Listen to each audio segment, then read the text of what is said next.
over 100 global and local innovators and entrepreneurs will be gathering for the first Philippine Blockchain Week this month. Lead convener Donald Lim joins us now to tell us more about the event. Donald, thank you so much for joining us. Blockchain is generally associated with cryptocurrency, but now it has basically a tainted image because one of two large exchanges, the FTX, has gone belly up. It has basically filed for bankruptcy in the US. Well, that's true. FTX is like any other company that was not managed well. So I think we cannot associate FTX to the entire blockchain. I would like to at least tell you, we moved already from what we call Web 1, which is website, to Web 2, social media. Web 3 is what we call the decentralized. Decentralized people. And blockchain is a technology that powers that. Of course, we always associate, for example, cryptocurrency with it, which is correct. At the same time, FTX and the exchange and the different exchanges, of course, that's also one. We also have like the NFTs, the games like Axie Infinity is also another one. So there are many parts of blockchain using blockchain technologies, but FTX is just, for me, I think, in my opinion, it's not just managed well, and people were just surprised, that it went belly up, getting all the people's money. And eventually they didn't manage it well, and then of course they went belly up, All right, so Donald, people are blaming that, though. Not a good. All right. So blockchain's image hasn't been tainted just because of the bankruptcy of FTX, one of the largest cryptocurrency exchanges in the world. What other features can blockchain provide to support industries and protect the integrity of data online, Donald? I talk about, for example, anything that has to do with a data can be blockchain. For example, in the supply chain, if you look at, for example, for us in farming and agriculture, a piece of vegetable that is farmed has to go to a farmer, to the wholesaler, to the retailer, eventually to our tables. But that chain requires around 10 to 12 people, stakeholders in the value chain.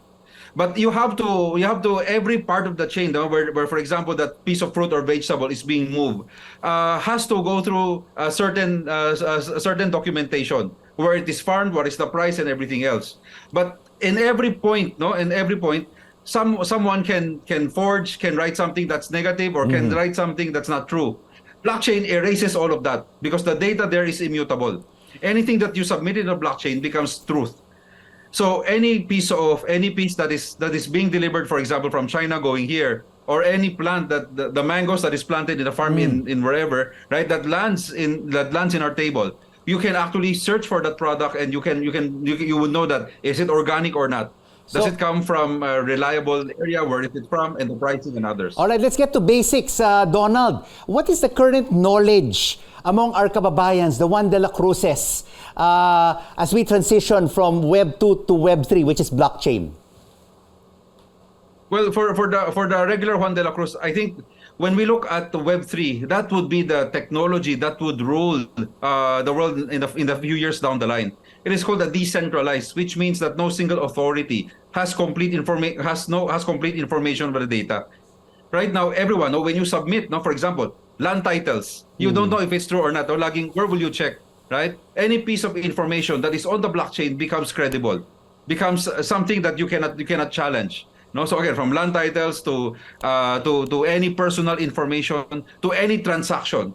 So that is why, for example, if you were saying that remittance, for example, or earlier you were saying remittance is now the preferred exchange. You do not need a central authority, whether it is a bank or a remittance company, to say that money has been transferred from A to B. What will happen is that the blockchain will already recognize that a transfer of currency has moved already from A to B. Right? So that's the essence of cryptocurrency. So much potential, in implementing blockchain technology here in the Philippines. But where are we at right now? At which stage in adopting blockchain technology in the Philippines? Good question, Rico. Actually, we're very far. We're at the infancy stage. So when you look at, I don't know if you remember, in the 1995 when websites were just starting, when we were all at Netscape or Internet Explorer way before. So we're at that stage. Everything. But the difference is that we have so many suppliers that are out there, so many experts around the world who have already done that. maybe two Donald? steps ahead of us. And now they're trying to transfer these technologies faster All than right. before. We are in the infancy stage for blockchain technology in the Philippines. Briefly, how progressive and dynamic are our regulators in promoting blockchain technology? Well, if you talk about the blockchain technology, it's again, you need a lot of programmers at the same time. That is also the essence of why we are doing this. We see already a lot of Filipinos. I don't have to answer your question. If we see a lot of Filipinos on the blockchain developing various technologies already, but sometimes they don't know where to sell it. That's why we said we want to. The intent is for events like what we're doing and many other events that you're seeing already, that we want to bridge the gap between Web 2 and Web 3. Most of us companies, like even for example CNN, we're called Web 2 companies. But to go and take advantage of the blockchain technology, moving to Web 3, that is something we need to learn ASAP so that we become competitive in this global marketplace.